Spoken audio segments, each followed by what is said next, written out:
Muy bien. Hola, buenos días.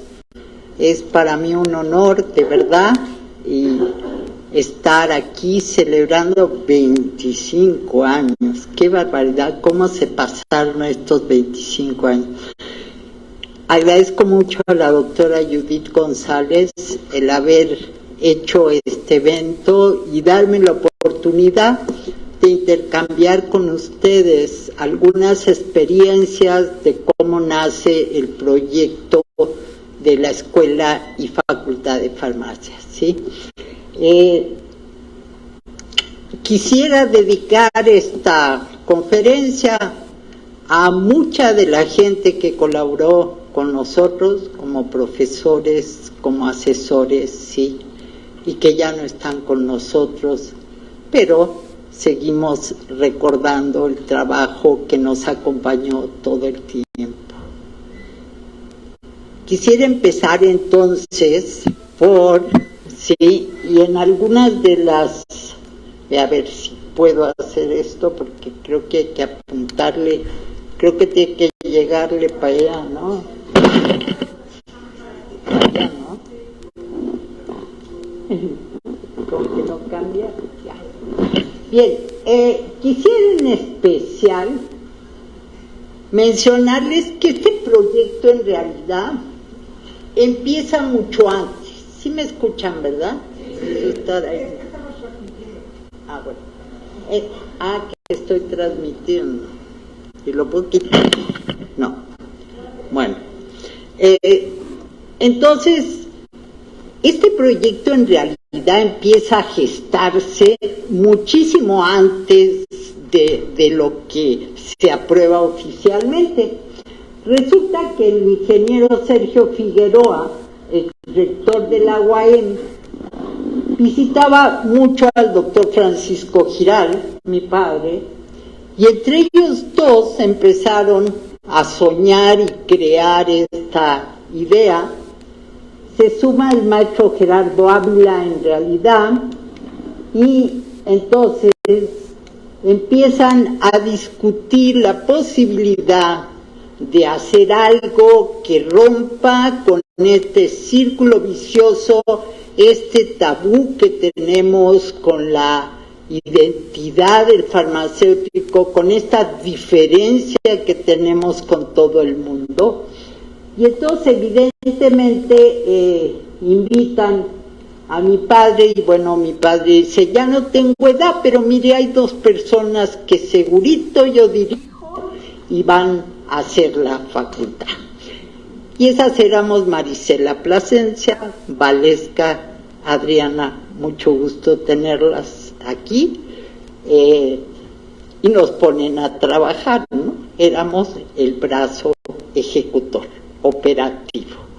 Pero el proyecto empezó entonces a tener dimensiones más grandes. El maestro Gerardo Ávila de verdad se involucró, es una lástima no poderlo tener aquí con nosotros, y desde luego le doy nuestra inefable gratitud a la generosa e infatigable maestra Marisela Plasencia, ¿sí?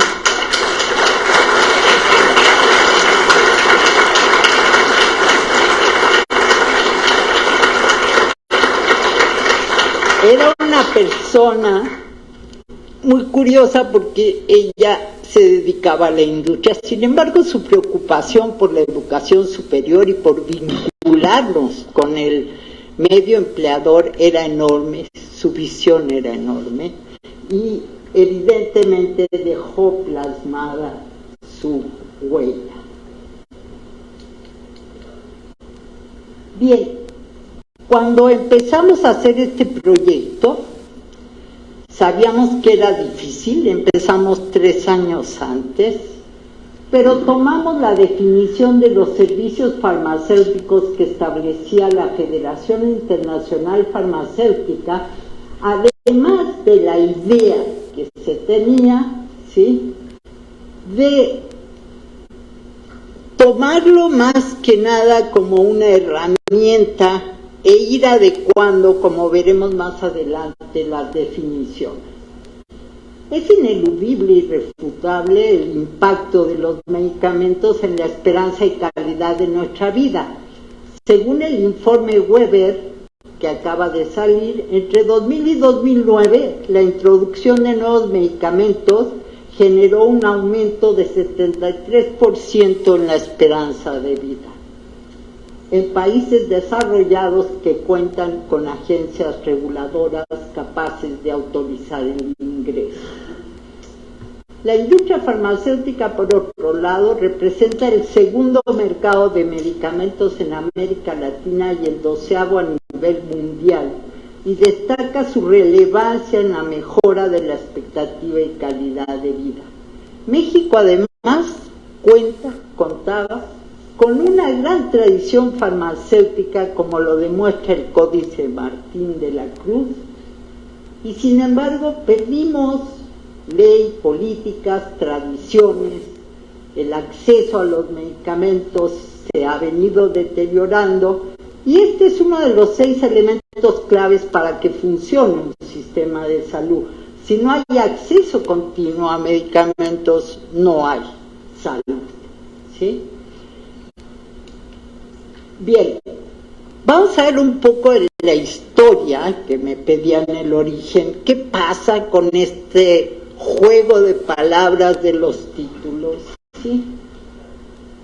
Tenemos una gran tradición, lo demuestra el Códice Badiano, al cual hemos traído unos cuantos 25, para que se rifen entre todos.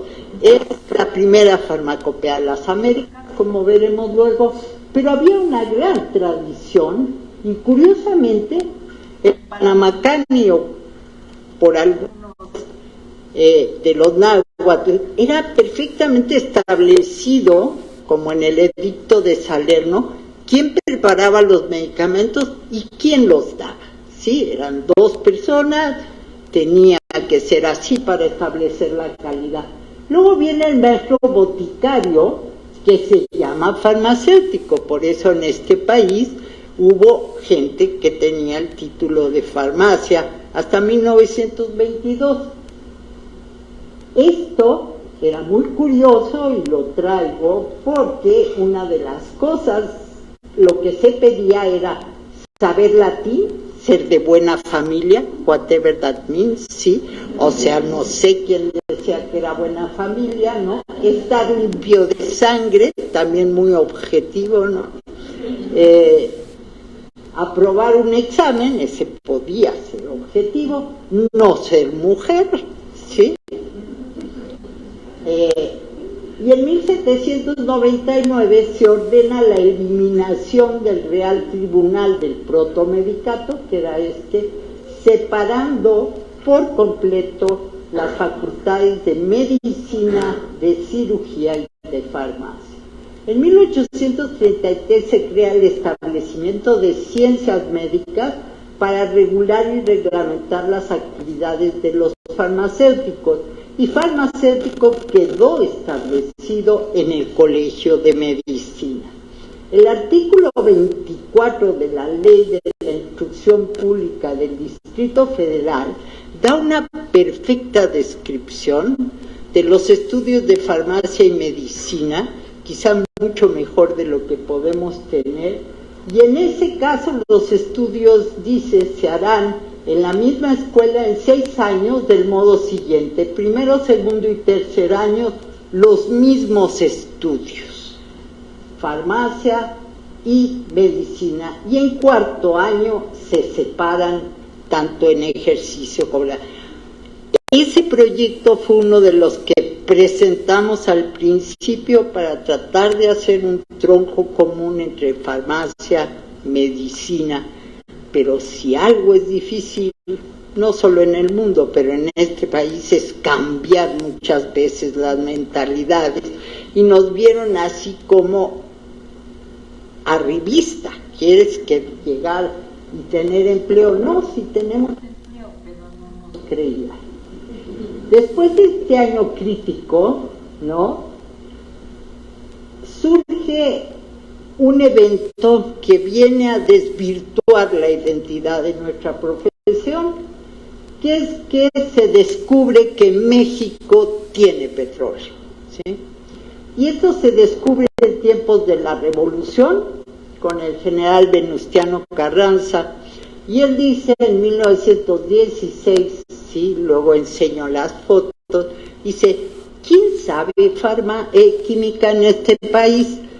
Y le contestan, según el doctor Roberto Medellín, que luego es rector de la UNAM, pero él cuenta una que le dice, pues unos locos que están ahí en medicina, que se llaman farmacia y saben de todo, ¿sí? Eso está en la historia de la facultad. Y entonces dice, pues que los traigan, ¿no?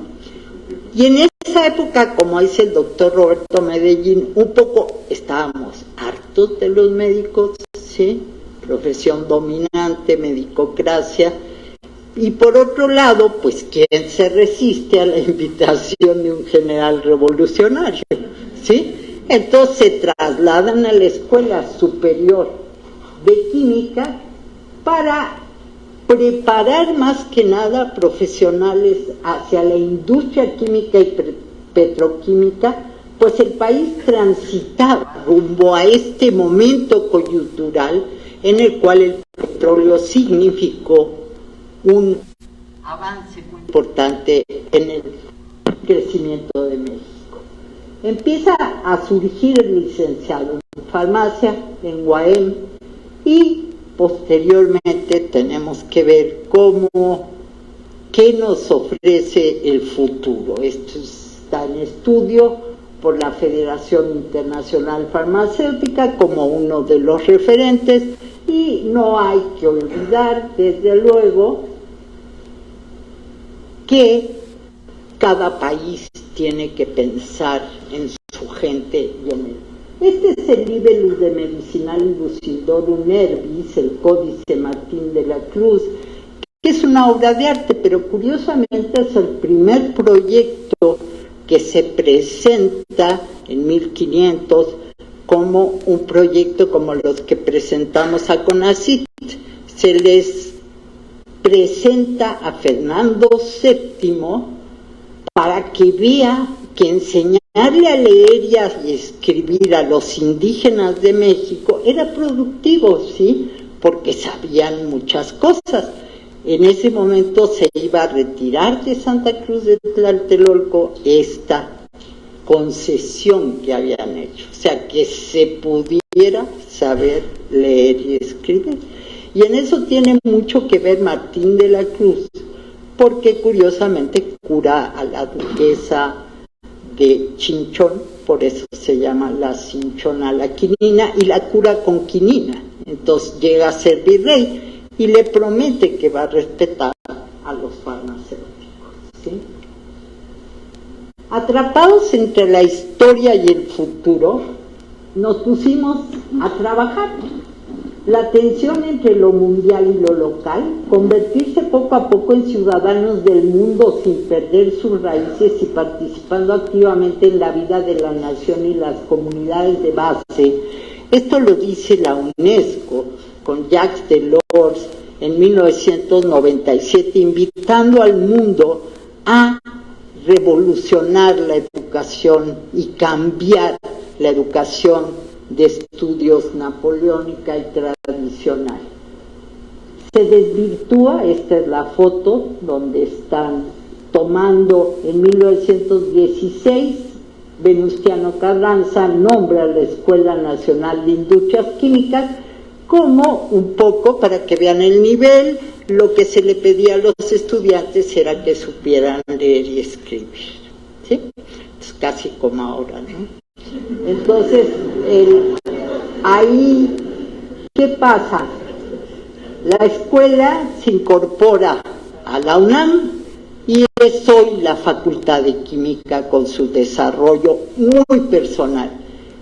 Entonces, ¿qué pasa? El QFB era eminentemente químico, era un químico que preparaba para el petróleo, ¿no? Y ojalá hubiéramos ido a la petroquímica secundaria, pero empiezan ya a nacer profesiones, ¿no? Y pues eso se decía, es hora de que el farmacéutico regrese a su deber con la sociedad. Para que vean nada más la diferencia, estas son las instituciones de educación superior con carreras de farmacia o relacionada en el mundo. Hay 2.194, de las cuales este rojito, como semáforo, pues somos los únicos en el mundo que usamos la palabra químico, farmacéutico, biólogo. Alguien decía, qué bueno, qué exótico. Bueno, sí, es muy exótico, pero los estudiantes van a tener que negociar, ¿sí? Y estar diciendo todo el tiempo, somos farmacéuticos, ¿no? De hecho, el doctor Giral decía que éramos como un sándwich de jamón, ¿sí? En que el jamón era la F, la farmacia, y las dos hogazas de pan eran la química y la biología, ¿no? Pero es como si a un ingeniero le decimos matemático, físico, ingeniero. No se puede decir todo el programa de estudios en un título, ¿no? Pero esta fue la idea de la Facultad de Química un poco para evidenciar que los farmacéuticos eran químicos, cosa que hasta hoy en día está muy orgullosa y es muy difícil de vencer, ¿sí? Vimos la declaración de Tokio, vimos la consolidación y la convocatoria de la OMS para cambiar la aldea global y se firma el Tratado de Libre Comercio como experto en el uso racional de medicamentos y como es nuestro país, ¿no? Acuérdense que los principales surrealistas al único país que decían que no se atrevían a hablar de surrealismo era México cuando los invitamos, ¿no? ¿Por qué decían? Porque México es más surrealista que lo que se puede encontrar en el mundo, ¿no? Entonces, como buenos surrealistas, ¿no? Dijimos, bueno, pues vamos a ver cómo es esto. Y había una demanda de movilidad, internacionalizar la profesión, y a lo que me refiero con el surrealista es que México nos ofrece en el Tratado de Libre Comercio como farmacéuticos, cuando hacía casi un siglo que no había farmacéuticos. No COFEBES, no COFEIS, no, farmacéuticos, licenciados en farmacia. Eso nos da mucha fuerza para entonces empezar a negociar. ¿Cuál era la idea? El proyecto de la Escuela de Farmacia arranca. Tarda mucho en ser aceptado porque una de las ideas que nos planteamos, ¿sí?, fue que teníamos que ser territorio único e independiente de farmacia. De hecho, el comité universitario, el consejo, nos llamaba la República de Farmacia. Entonces decían, no, tienes que estar con medicina. Es tu potestad, si me pones abajo de medicina, o sea, es tu proyecto, tú eres la ley, nosotros nos retiramos, ¿sí? Tú ejecútalo, tú opéralo. No, pero no. O sea, bueno, ahí sí, no mandas sobre mí. Entonces, después no, mejor en biología, no, mejor en ciencias que acaba de nacer, no, mejor no, o somos territorio único independiente de farmacia, o no se crea la escuela de farmacia, se crea un programa y ustedes lo operan y ejecutan. Y en estas discusiones aparece la CEP y dice, si este proyecto va a recibir nuestro aval, tiene alguno de los que hizo el proyecto, tiene que venir a dirigirlo. Y entonces, pues ahí sí con la iglesia hemos topado Sancho. Tú dices que no, yo digo que no vengo si no haces territorio libre de farmacia. Y logramos ser territorio libre, y es la única escuela que es territorio libre. Las escuelas que hay Hidalgo, que arrancan con un modelo que es muy ventajoso, muy bueno, muy de calidad, pero arranca bajo. al lado de medicina, en una coordinación que no es territorio libre, ¿sí? Y decíamos, hay que hacer un esfuerzo para evitar estas tendencias que nos obligan después a ser más químicos de lo que queremos. Y entonces nos ponen, eso sí, se venga el Consejo Universitario, nos manda ahí al cerro, las primeras generaciones se recordarán, ¿no?, de subir hasta allá, ¿no? Y además nos dan, excelente, nos dan un cuarto vacío, ¿no? Y llegamos y dijimos, bueno, pero llevamos 3 años ganando proyectos en infraestructura. Claro, aquí está. ¿Dónde? Bueno, mire, la fotocopiadora está en la oficina del secretario, ¿sí? La computadora está en la oficina del rector. Bueno, pues que nos la den. Ah, no, tiene usted que bajar. Entonces queríamos una copia, bájale, súbele, bájale. Y aquí es donde empezamos a hacer convenios con las distintas universidades. Esta era la dirección de farmacia y dentro pues no había nada. Entonces, en la primera, eso sí, teníamos un vitral. Teníamos el vitral de Don Friber, ¿sí?, donado y aceptado, ¿no? Entonces, la inefable Marcelita, no sé si la invitaron, pero fue un pilar para nosotros, ¿sí? Y entre Marcela y los pilares de apoyo de la Facultad de Química, aquí está Etelvina Jaimes, a quien le pido un aplauso porque ella trabajó mucho, ¿sí? Nos ayudaron muchísimo a contestar todo lo que había que hacer. De hecho se transcribía, ayer sacamos todas las listas de estudiantes, o sea, teníamos toda la información y gracias a este apoyo de química, pues eso, teníamos vitral, no paredes, pero no importa, el futuro decía que lo pondríamos en este edificio. Entonces ocurre, obviamente los laboratorios, pues biología dice, así no quisiste estar conmigo, pues ahora los usas cuando yo no lo use. Entonces al principio pues, teníamos unos absolutos horarios loquísimos, ¿sí?, en los cuales teníamos que usar los espacios que dejaban vacíos, en fin, fue una época difícil, pero como siempre hay un ángel de la guarda, Roche compra a Sintex y estábamos en la rectoría de la UNAM con Manolo Migueles, que se presenta y dice, yo soy el ingeniero Migueles, ¿sí? No me digas, le digo, ¿y desde cuándo eres ingeniero? Bueno, soy QFB, perdón. Le digo, no, si te entiendo, porque eso decían en la industria, ¿cómo le voy a decir, oiga, mi químico farmacéutico biólogo se le está quemando el reactor? No, dice, me llaman, oiga, Inge, ¿sí? Ya, más fácil. Le digo, bueno, no importa, pero entonces te vamos a chantajear, pues como tenemos una escuela que están haciendo, estábamos con el doctor Martuchelli, pues ahora tienes que colaborar.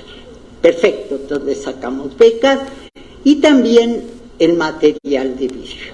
Todos nos donaron una cantidad de toneladas de material de vidrio impresionante que repartimos entre todos para que no nos odiaran más de lo normal, ¿sí? Y entonces, además, íbamos, o sea, fuimos con coches, con camionetas, porque había un plazo en el cual Roche iba a destruir el material, es la forma de que Hacienda se lo descuente de los impuestos que tenía que pagar, y casi teníamos aquí a las aplanadoras que las deteníamos porque tenían un tiempo finito, pero así se sacó una enorme cantidad, 40 toneladas que se repartieron, pero teníamos material, no teníamos laboratorios, pero ¿sí? Y entonces empieza a conseguir becas, surge la beca de la Fundación Bechler, la beca de Roche, becas de distintos. Dicho, empieza a ser una fundación de nace una escuela de farmacia que con el tiempo se apagó y que queremos ver si la podemos revivir, ¿sí? Muy bien, gracias al compromiso de los profesores, ¿sí?, de la gente que actuó, aquí está Oscar, aquí está Lourdes, que son dos de las personas que se nos adelantaron, y la primera generación, aquí está Cairo, no sé si vino Giovanni, ¿sí?, pero que la daban, porque todos los días a las 8 de la mañana, ¿no? ¿Y cuándo va a ser la escuela? ¿Y cuándo? La verdad es que los pobres esperaron 2 años, ¿sí? Pero luego, con todo, se comprometió Giovanni, Héctor, puedo recordarlos a todos, unos en caras, otros en nombres, y empezamos a trabajar, pues, donde nos dejaban como podían. Empiezan los trabajos formales, la maestra Leticia Rodríguez, no sé si está aquí, pero hace un excelente trabajo en un área de la cual no teníamos gente, que era la farmacia hospitalaria. Hoy en día podemos tener, pero ella abre firmando convenios con el Instituto Mexicano del Seguro Social, que fue también toda una epopeya, convenios con la Nova South System, convenios con la Universidad de Nuevo México, convenios con los hospitales de Médica Sur, todo esto para que nos apoyaran a trabajar. Aquí está parte de la plantilla que están por aquí, que este fue nuestro primer cuadro administrativo, ¿sí? Aquí está. Es como si te reconozco, Tere, aunque no tenga, digo, con mascarilla no, pero en esa época no usábamos mascarilla. De verdad mi reconocimiento porque le entraron. Aquí está Alfredo en laboratorio. O sea, y este era un poco nuestro de maestros, que curiosamente le decía yo a Gustavo, con tu perdón y respeto, ya ni la muelas, ¿sí? Porque tienen menos profesores de tiempo completo que los que yo llegué a tener. No, te juro, le dije, vamos con Conchero, negociamos, le dije, ¿cómo? Tienes 4 menos de los que yo tenía, no te puedes ir de rector antes de traer más tiempos completos, por Dios, vas a pasar la historia muy mal. Entonces dijo, prometió que lo iba a hacer, así que ya negociaremos con él. Como ven aquí todos ustedes están muy jovencitos, yo también, pero comentábamos antes que esta fue una decisión que tomamos el grupo de planeación, y estos proyectos siempre son de muchísima gente, o sea, hay quien sale, da la cara, pero muchísima gente atrás, y nos dieron dos modelos de opción en desarrollo de profesores. Una, en ese momento había una migración enorme de Europa del Este que querían venir, muchos como puente para Estados Unidos, no nadie, o sea, tenían esta vida errante, muchos rusos, todas las universidades adquirieron, rusos, búlgaros. Por ejemplo, Ciencias decidió tomar el modelo de transterrar a muchos del este. Si nosotros lo pensamos, era más fácil porque traían los doctorados y claro, la condición era que tenían que tener doctorados. ¿De dónde? Doctores en farmacia en este país, pues no había estudios de posgrado, era difícil encontrar, hicimos convocatorias, pero nos decidimos, no, necesitamos un profesorado joven que rompa tabús y que le entre. Y creo que eso es lo que mejor hicimos, seleccionar a todos estos maestros que hoy nos acompañan, porque no solo echaron a andar, sino que han mantenido, han tomado el relevo con una calidad que es reconocida en todo el país. Entonces, creo que no nos equivocamos al apostar a la gente joven, ¿sí? De las observaciones más importantes que nos habían hecho y que llevamos justo a los consejos, era que decían que las escuelas en América donde se forman farmacéuticos no sean independientes, ya nos ponían tache, no deben estar en áreas de ciencia, sino que deben ser territorio libre e independiente. Creo que esta fue una carta que sacamos varias veces para lograr la República de Farmacia, como nos llamaban, ¿sí? El mejoramiento de la salud no solo tiende a mejorar condiciones de vida, sino también a prolongar la vida de la especie humana. La esperanza de vida en México disminuyó 4 años con el impacto de la pandemia del COVID y, sin embargo, el crecimiento fue muy alto. Y esto es lo que se correlaciona únicamente con la aparición de medicamentos y profesiones de la salud. El índice de morbimortalidad es uno de los indicadores de la OMS para tomar que un país está atendiendo a la salud, ¿sí? Este es nuestro panel de las 10 enfermedades de la que la gente en México se muere, y también lo tomamos en cuenta para diseñar los programas y proyectos. El gasto público es bajísimo y lo acaban de bajar más este año. Entonces, la OMS dice que todo aquel que tenga una inversión de menos del 6%, nosotros tenemos el 3.3%, va a quedarse con cualquier bichito que aparezca por ahí, ¿sí? ¿Por qué? Porque no hay prevención, no hay calidad. Y entonces cualquier virus, cualquier cosa, la población está expuesta y la medicina preventiva es muy difícil, ¿sí? El gasto público per cápita es muy bajo. De hecho, hay una gran cantidad de gasto de bolsillo, 47.4%, esto es altísimo. Luego, tenemos que hacer algo en esta área y teníamos que hacer sobre todo con nuevos. Esta es la ensalada de títulos que tiene el país, pero como ven, es un estudio que estamos haciendo con la Comisión Técnica en Farmacias, ¿sí?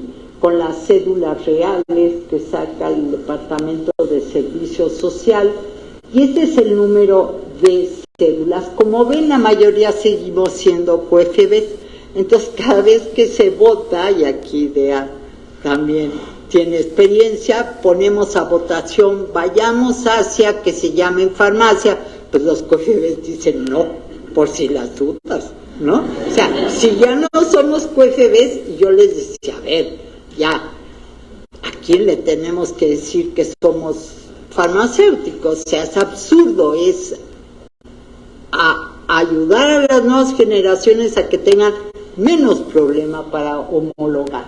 Pero esa es nuestra ensalada, y además de vez en cuando aparecen como QFBs en el área de biotecnología, que es la que tiene la UVM, ¿sí?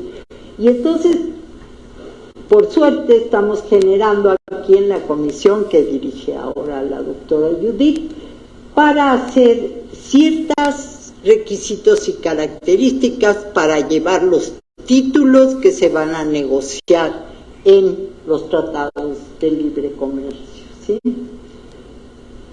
La evolución de la matrícula nacional de QFB y afines, ¿sí? Tenemos separados los datos de farmacia versus QFB versus bioquímica clínica, etcétera, pero no es una conferencia de ese tipo. Pero lo que se demuestra es que es la primera vez que empieza a duplicarse la matrícula. Les comentaba que en la UNAM ya es la opción 4, cuando antes ni nos conocían, ¿sí? ya somos la 4 en demanda. Eso quiere decir, en educación, la única explicación que se da es que hay un mercado de trabajo esperándolos, ¿sí? Esa es la única explicación, porque nosotros no tenemos el efecto de los médicos, el efecto bata, guapitos, con corbata, no. Abogados, ¿por qué? Si ustedes le preguntan a la población qué es un QFB, pues se los va a quedar viendo así como, pues no sé, ¿sí? Entonces, quiere decir que el mercado de trabajo no se está llamando. Ah, por cierto, estas son de las primeras generaciones, ¿no? Esta es la segunda, me parece, y esta es la tercera. En la primera estábamos viendo que empezaron 24 y luego bajamos a 16 y que se llamaban ellos mismos la generación estrella. Y yo decía, ¿por qué estrella? Porque nos estrellas contra todo, decían. Sí, bueno, y pobres tenían razón, pero creo que fue un orgullo porque colaboraron inmensamente, ¿no? Cairo, David, todos ellos, las chicas. Pasamos vicisitudes porque no teníamos infraestructura. Íbamos a la Facultad de Química, ¿te acuerdas? Al Laboratorio de Tecnología Farmacéutica, teníamos hasta guerras de pica-pica que se echaban y luego se peleaban, ¿no es cierto? Porque claro, pues era viajar allá, sacar los seguros, Y quiero reconocer aquí al licenciado Priani, que también desafortunadamente falleció como secretario administrativo, arreglaba eso de los seguros para que se muevan los camiones, es una parafernalia espantosa, y tuvimos muchísimas colaboración de infraestructura en estas instituciones, ¿sí? Aquí tenemos una graduación de la primera generación, ¿sí? En la cual yo creo que nos graduábamos todos, alumnos y profesores. Todos nos graduábamos en ese año, puesto que todo era tan diferente, ¿sí? Aquí reconocerán algunos, aquí está la maestra Judith, Angélica, ¿verdad? Aquí está César, ¿sí? Y Samuel. Entonces, ¿qué nos faltaba? El posgrado, ¿sí? Entonces, el 14 de diciembre de 2001 se aprueba por unanimidad los planes y programas de maestría y doctorado. No tienen idea la guerra que fue. Si fue la guerra de la licenciatura, la guerra de la maestría y doctorado fue tremenda. Habíamos hecho un plan maravilloso, trabajamos todos arrastrando el lápiz, todos nos metimos, todos tal. Y cuando llegamos viene el subsecretario de Educación, Julio Rubio, y dice, pues, ¿qué creen? Que este año no vamos a aceptar posgrados nuevos. Bueno, pues esas cosas que uno no puede detener. ¡Fua! Yo aventé los libros en el Consejo Universitario y se me quedó viendo y dije, son unos traidores, nos acaban de mentir y entonces lo único que dijo es, mañana a las 2 con el rector en mi oficina. Dije, ya me van a expulsar. Cuando lo llaman a la dirección que dicen, va usted para afuera, pues fuimos y le dije, no tienes vergüenza, Julio Rubio, con tu perdón. Ya no lo dije así, aunque estaba tan enfadada que casi. No puede ser, llevamos trabajando como... Está bien, vamos a ver, vamos a ver, no, lo van a aprobar, sí, lo vamos a aprobar, pero déjame ver cómo. Cumplimos todo, cumplimos profesores, cumplimos historia, hasta los apuntes de historia trajimos de la primaria para que no tengas problema. Total, al final, con el mismo René que vino, nos aprueban. Y esto fue como un despegar, se incorpora gente nueva, estos eran profesores, ven, aquí está Alejandro, aquí está Fernanda, que colaboró con Sara en todo esto del laboratorio, que fue una pena que se perdiera, ¿no? Y aquí están parte de nuestros primeros alumnos de doctorado, maestría y doctorado, que se lanzaban a esto, ¿sí?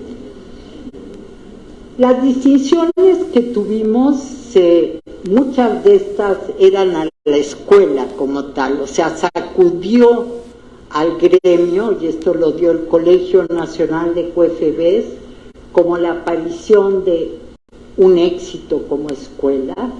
Nos dieron esta medalla Villavicencio y todo eso ayuda, porque ya que habíamos hecho tanto proyecto que nos quitaban, no sé cuántas veces, Efren, presentamos el proyecto para la planta. 3 veces, ¿sí? Entre pifis, pifops, la sopa de letras, ¿sí? Y nos lo quitaban para el aguinaldo, como platicábamos con Samuel. Ni modo, es más importante el aguinaldo de los profesores. Bueno, sí, pero pues no es la misma fuente, ¿no? No, sí.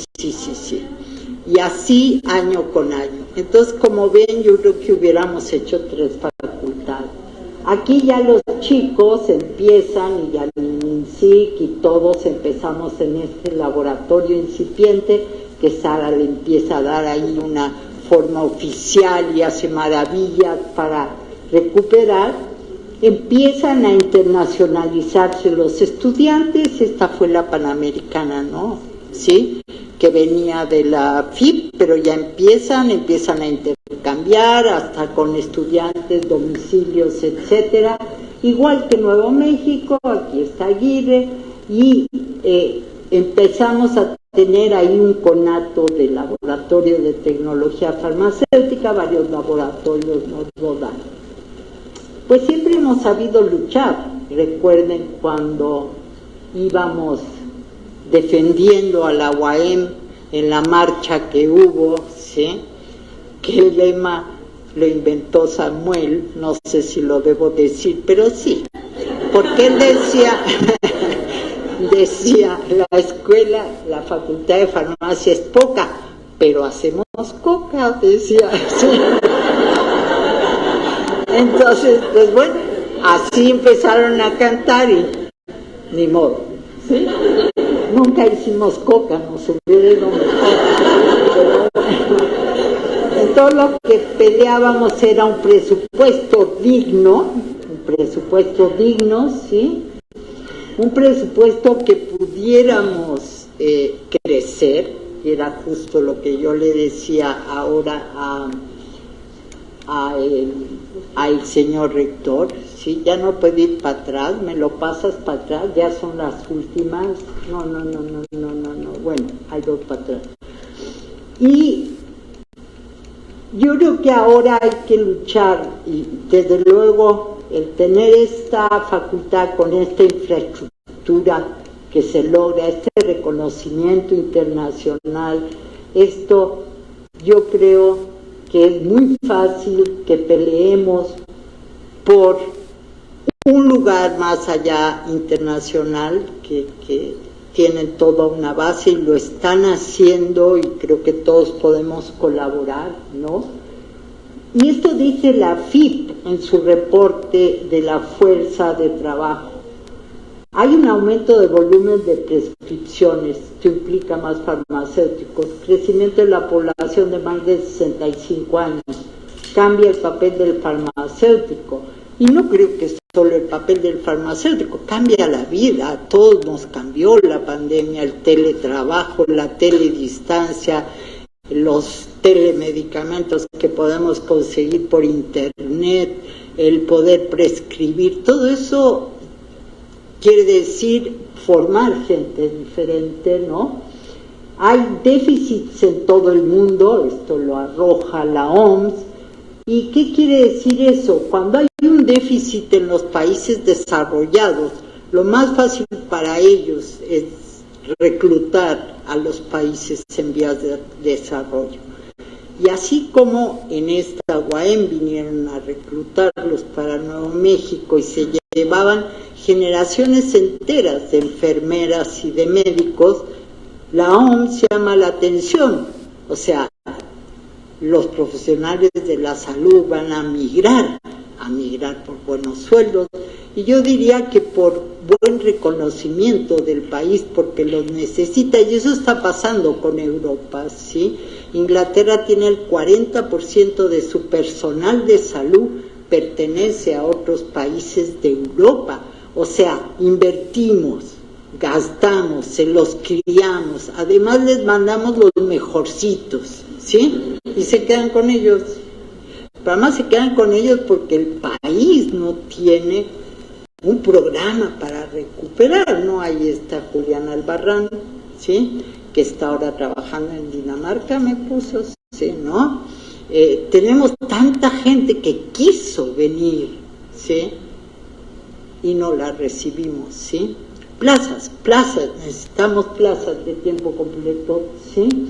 Necesidad de fortalecer las cadenas de suministro que garanticen la calidad. Tenemos que meternos a estudios de distribución, porque vienen nuevos mecanismos, desde globos hasta trenes, hasta una cantidad de cosas. El Big Data, hoy en día el Big Data para los estudios clínicos está siendo de gran importancia, hay que reforzar la informática y el aumento de digitalización de IG, ¿sí? Creo que estamos en un momento crítico para el país. Me parece que, no sé, no me meto en política más que los sábados y domingos, ¿sí? Pero este país lo podríamos reprobar en salud. No sé si es verdad, Oscar. ¿Lo reprobamos en salud o no? En casi todo. Hay que luchar por tener mejor distribución, mejor acceso. Mientras no tengamos mejor acceso de la población, ¿para qué hacemos medicamentos tan bonitos, tan buenos, tan elegantes, ¿sí? Si no vamos a poderlos distribuir, ¿sí? Pues muy bien, yo hasta aquí cuento. Tengo muchas fotos que les voy a dejar, ¿sí? De las que yo tengo, las juntamos todas y hacemos una feria de la foto, ¿sí? Y muchas gracias, de verdad, para mí es un placer estar en esta escuela. Hay proyectos de vida en los que uno deja un cachito de alma, ¿sí? Y este es uno de ellos. Gracias.